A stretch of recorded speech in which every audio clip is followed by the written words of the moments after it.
Il y a 4 ans, on a signé un partenariat avec la Caisse nationale d'assurance maladie, qui est l'institution qui gère la base de données de la carte vitale, en fait. Donc tous les remboursements santé. C'est pas une base de données.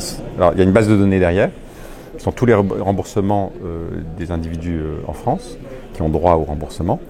Donc c'est pas une base de données santé à proprement parler, parce qu'il n'y a pas d'événement santé. C'est une base de données comptable, mais dont on peut évidemment tirer des événements santé, mais c'est pas simple, il y a vraiment un processing à faire. C'est des bases de données qu'on appelle médico-administratives. Donc elle est énorme puisque tout le monde est centralisé, c'est plus de 65 millions de personnes. En termes de taille, c'est 250 téraoctets à peu près, donc on est vraiment dans du big data. L'analyse de base, c'est un standard dans le monde académique. Des gens qui sont spécialistes de bases de données médico-administratives, c'est classique, notamment pour la pharmacovigilance, c'est-à-dire identifier des médicaments qui sont sur le marché qui posent des problèmes avec des effets secondaires néfastes. C'est des sujets classiques qui sont adressés avec ce type de base. C'est une des plus grosses bases au monde qui existe. Pour comparaison, aux États-Unis, les plus grosses mutuelles, donc c'est des mutuelles privées bien sûr, vont avoir à peu près 8 millions de personnes, 8 millions d'adhérents. Donc c'est vraiment un ordre de grandeur en dessous, mais c'est pas simplement ça. C'est qu'en fait aux États-Unis, les bases sont biaisées. Parce que les gens qui sont dans des mutuelles, c'est les jeunes riches en bonne santé. Donc évidemment, c'est pas du tout le même. Ce matin, il y avait une conférence sur le problème d'éthique et les problèmes de biais dans les bases. Voilà, là, on a une base qui, en tout cas, est beaucoup moins biaisée que beaucoup d'autres bases et qui, en plus, est énorme. Il y avait un gros enjeu au début, quand même. Ça, je tiens à le préciser parce que ça a été quand même 2 ans de travail d'une grosse équipe de développeurs. De restructurer cette base dont l'infrastructure est vraiment pensée pour les remboursements de soins, et ça marche très bien pour des remboursements, mais pas du tout pensée pour faire de l'analytique. Aujourd'hui, cette base, elle est accessible à des gens qui déposent des projets dans le système de ce qu'on appelle le Système national des données de santé, SNDS, mais c'est toujours sur cette infrastructure un petit peu vieillotte, dont nous on s'est débarrassé quand on est arrivé à la CNAM. Donc on a vraiment fait toute une pipeline, donc c'est ce que je disais ce matin, c'est 5 développeurs, codeurs à temps plein.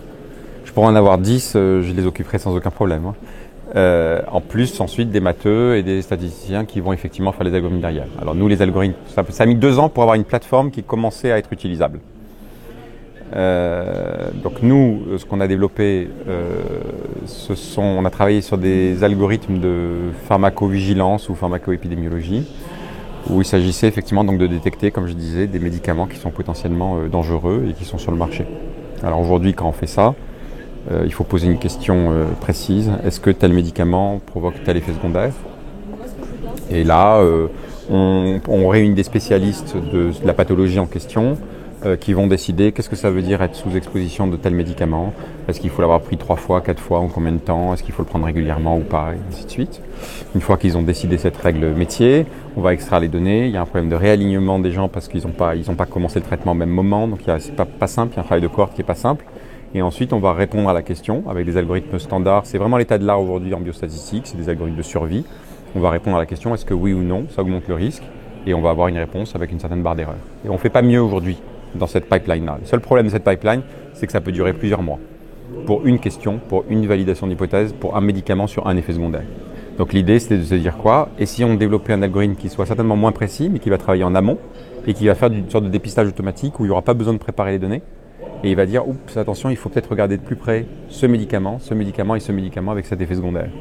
Et là, on relance la pipeline standard sur plusieurs mois pour aller voir. Donc c'était un peu le but. On a eu un premier succès, c'est un début, mais au bout de 3 ans, après avoir refait l'infrastructure, etc., donc c'est en décembre dernier, où on a développé une première version de cet algorithme qu'on a testé pour vérifier que ça marchait, surtout qu'on avait entièrement refait toute la pipeline, toute l'infrastructure. On ne pouvait pas se permettre de le faire sur un cas nouveau, c'était trop risqué. Donc on a en fait réidentifié un médicament qui avait été identifié par des méthodes traditionnelles.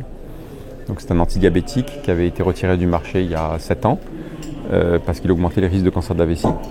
Donc là on a pris 7 antidiabétiques, je crois, ou 8, je ne sais plus. Et on a un algorithme qui, avec très peu de préparation de données, sans trop de règles d'exposition, etc., soit capable de dire « Ah, attention, il faut aller regarder de plus près cet antidiabétique ». Voilà. Donc ça, c'était le premier succès qu'on a eu fin de l'année dernière.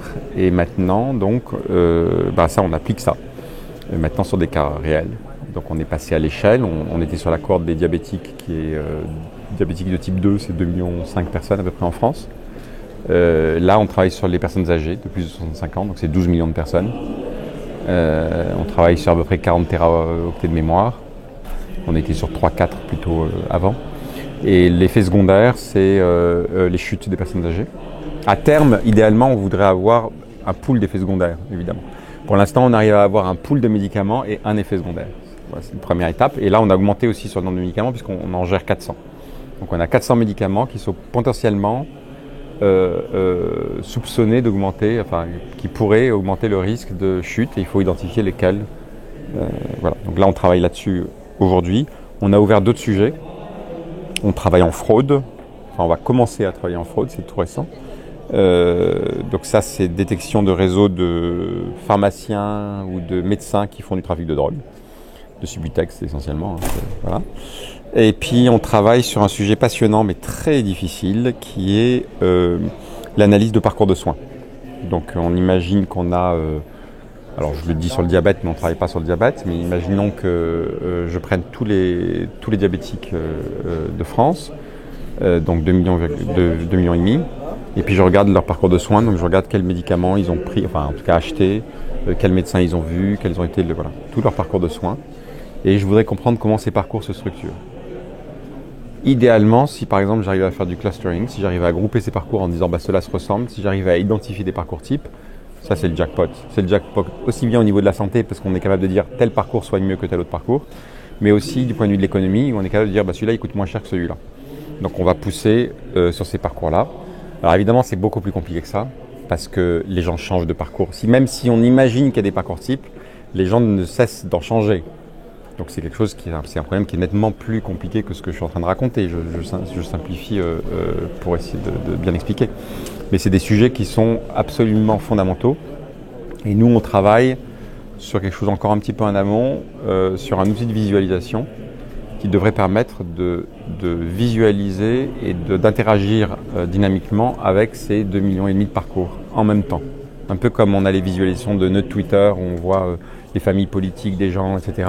Voilà, il faudrait qu'on ait une visualisation de parcours où on verrait des choses types apparaître et on pourrait travailler pour commencer à avoir une intuition de ce qui se passe dans une pathologie, dans les parcours de soins d'une pathologie. Ces problèmes de visualisation de parcours, c'est un sujet fondamental dans toutes les entreprises, dans toutes les verticales. En marketing, les gens sont obsédés par les consumer journey. C'est le même problème.